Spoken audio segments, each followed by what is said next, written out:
ይሄ ባለ 50 ሰማይና ምድር ታርቀውበታል። አሁንም ንስሐ ግቡ።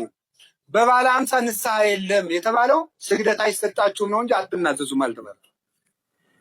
እሾህ ወግቶኝ አሁን ባለ 50 ነው በሰኔ እነቅልልሃለሁ ይባላል እንዴ?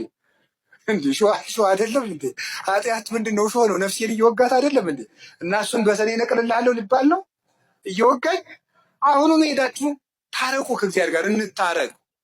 ኢትዮጵያ ምን ያስፈልጋታል ብትሉኝ ከእግዚአብሔር ጋር መታረቅ።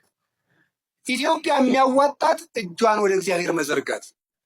ከእግዚአብሔር ጋር ከታረቅን እግዚአብሔር ለግፈኞች ልብ ይሰጣል።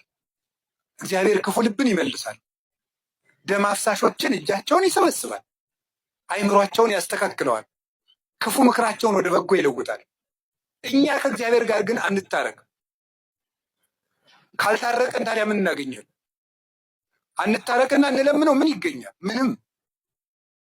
ስለዚህ የእግዚአብሔር ቤተሰቦች ሕዝብ ሲከፋ እንደ ጨንቀር ክፉ ሰዎችን ይጠቀማል እግዚአብሔር ይባላል። አሁን ከእግዚአብሔር ጋር ለመታረቅ ራሳችንን ወደ እግዚአብሔር እንመልስ።